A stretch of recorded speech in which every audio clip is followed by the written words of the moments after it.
Você consegue imaginar pessoas que adoram o demônio? A Igreja de Satã é uma organização religiosa que cultua o satanismo. Mas quem foi que deu início a esse culto? Quem foi o indivíduo que ousou se dedicar às forças do mal? No vídeo de hoje, iremos falar sobre Anton LaVey, considerado o homem mais satânico de toda a história. Eu sou Uriel Martínez e você é muito bem-vindo aqui ao canal Fatos Desconhecidos. Por onde começar? São tantos fatos sombrios e assustadores que rondam a vida de Anton. Mas, como de praxe, que tal a gente começar contando o começo da sua vida? Anton nasceu como Howard Stanton LaVey, no dia 11 de abril de 1930, na cidade de Chicago. Pouco tempo depois de nascer, os pais de Anton foram morar na Califórnia por causa da sua avó, que era oriunda do leste europeu. Desde pequeno, Anton passou a se interessar por superstições. Foi nessa época que Anton começou a ler obras clássicas da literatura sombria, como Drácula e Frankenstein. Ele também se tornou um leitor assíduo de revistas como contos clássicos de horror e ficção científica. Depois, ele passou a gostar dos livros da literatura oculta e até de obras de conhecimento obscuro aplicado, ou seja, desde cedo, Anton se mostrava interessado por conteúdos ocultos e sobrenaturais. Outra característica muito importante a se destacar era a habilidade de Anton com a música. Ele chamou a atenção dos seus pais por tentar tocar vários instrumentos. Uma de suas paixões era o teclado. Anton conseguia reproduzir músicas que ele tinha escutado sem estudar as notas da canção. Esse talento, inclusive, foi uma das suas principais fontes de renda durante muitos anos. Os interesses estranhos de Anton o marcaram como uma pessoa esquisita. Na escola, ele odiava praticar esportes e muitas vezes faltava a essas aulas para fazer coisas do seu interesse. Ele lia muito, assistia filmes, bem como o cinema expressionista alemão. O estilo como Anton se vestia também chamava muita atenção. No ano de 1947, durante o ensino médio, Anton resolveu largar a escola. Ele então se juntou a um circo e começou a trabalhar como domador de leão e tigre. Foi no circo que ele aprendeu a trabalhar com grandes felinos e criar os espetáculos envolvendo fantasmas. Querem uma curiosidade legal sobre Anton? Bom, como eu citei, ele era um excelente músico. Quando ele não estava trabalhando no circo, Anton tocava suas músicas em bares de Los Angeles. E segundo o próprio Anton LaVey contou, foi durante esse período que ele teve um caso com a então desconhecida Marilyn Monroe. Ele estava trabalhando em um teatro burlesco chamado Maya, em 1948. E nessa época, Marilyn Monroe não era tão conhecida assim. Ele afirmou que ela chamou a sua atenção. E quando viu os hematomas em suas coxas, ele ficou mais atraído assim. Não sei para vocês, mas para mim esse Anton LaVey era um cara muito estranho. Ele conta que o relacionamento com a Monroe durou cerca de 2 semanas. Nesse meio tempo, os dois chegaram até a morar juntos em um hotel. A prova de que Anton realmente teve um relacionamento com Marilyn Monroe era uma cópia de um calendário onde ela estava nua. O calendário tinha a seguinte nota: Querido Tony, quantas vezes você já viu isso?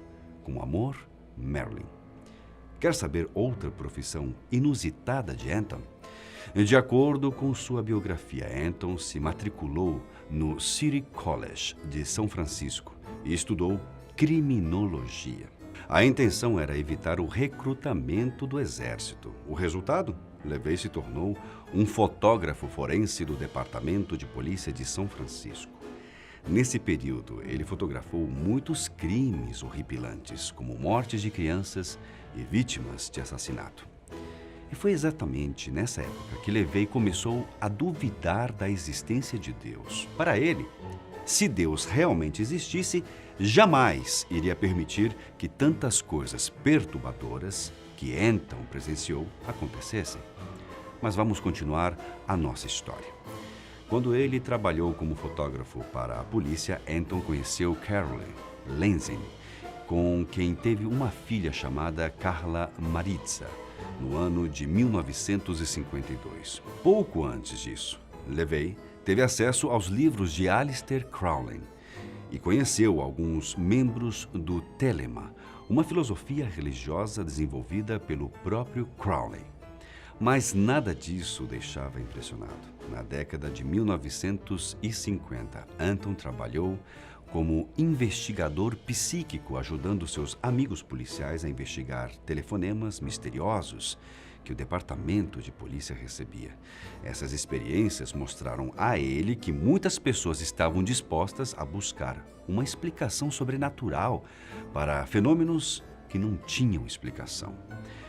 No ano de 1956, Anton LaVey comprou uma casa no distrito de Richmond, em São Francisco, para morar com sua esposa e filha. Seguindo o seu estilo sombrio, ele resolveu pintar a sua casa toda de preto, o que mais tarde rendeu o nome de Black House.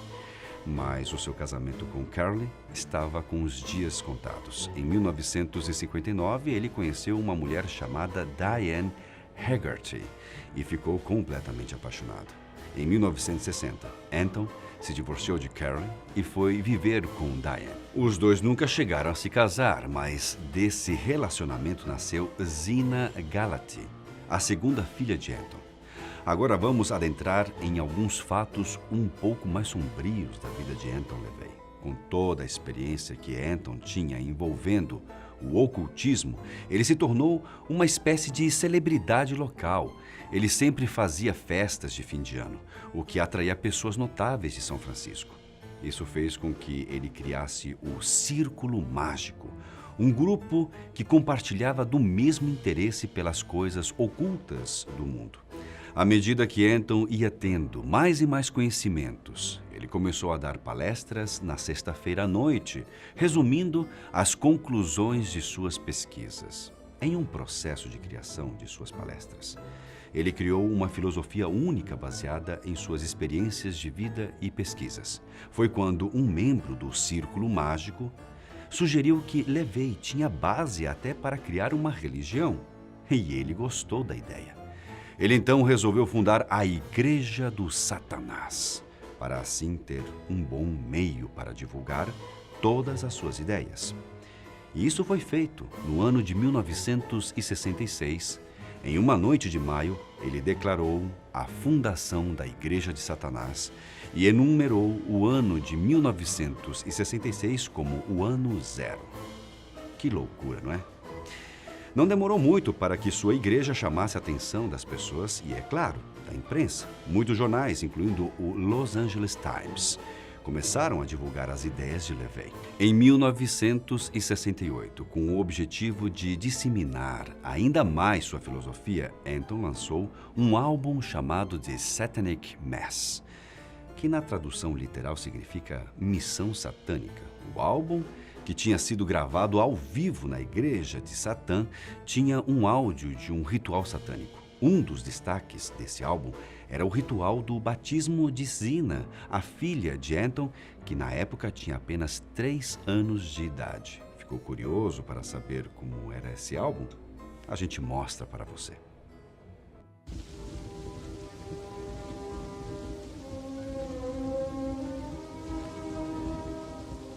In this arid wilderness of steel and stone, I raise up my voice that you may hear. To the east and to the west I beckon. To the north and to the south I show a sign proclaiming death to the weakling, wealth to the strong. Mas foi em 1969 que Anton LaVey marcou de vez o mundo. Ele escreveu a Bíblia Satânica, um livro com uma coleção de ensaios, observações e rituais mágicos que formam a base do satanismo de LaVey, que enfatiza Satã como uma força da natureza. Essa obra revela o verdadeiro satanismo e despreza técnicas ocultistas onde o satanista se protege contra a entidade que irá invocar. Desde que a Igreja de Satanás foi fundada, LaVey atraiu a atenção de muitas pessoas, incluindo algumas celebridades do rock, como King Diamond e Marilyn Manson. Outro fato curioso que prova que LaVey era, além de tudo, um homem talentoso foram as suas participações em filmes. Ele atuou pela primeira vez em 1969 em um filme chamado Invocation of My Demon Brother, onde Mick Jagger também estrelava. Depois, em 1975, ele estrelou em A Chuva do Diabo e em 1977 trabalhou como consultor criativo para o filme O Carro, a Máquina do Diabo. Em 1978, ele trabalhou em Dr. Drácula como assessor técnico. O último filme creditado a LaVey foi um documentário de 1989 chamado Charles Mason, Superstar, que tratava nada mais nada menos do que do famoso serial killer Charles Mason. Há especulações de que LaVey interpretou o diabo no filme de Roman Polanski de 1968, O Bebê de Rosemary, um papel não creditado no filme. Ninguém associado ao filme jamais confirmou esse fato, mas o obituário do Los Angeles Times de LaVey afirma que ele realmente desempenhou o papel. Anton ainda teve um terceiro filho com uma mulher chamada Blanche Porton, em 1993. A criança recebeu o nome de Satan Carnacki LaVey. Anton LaVey passou o resto de sua vida se dedicando à Igreja de Satã. No dia 29 de outubro de 1997, LaVey morreu na cidade de São Francisco por causa de um edema pulmonar. Ele estava com 67 anos e, misteriosamente, sua data de morte foi alterada para o dia 31 de outubro de 1997. Depois de sua morte, foi feito um funeral satânico secreto que, segundo a sua filha, foi realizado em particular devido a preocupações com a segurança. Mas e aí? Gostou de todos esses fatos sombrios sobre a vida de Anton LaVey? Na internet existe muito conteúdo envolvendo o autor da Bíblia satânica, como filmes, canções e até livros. Hoje o nosso vídeo vai ficando por aqui. Nos encontraremos no próximo vídeo aqui na Fatos Desconhecidos. Um forte abraço para todos.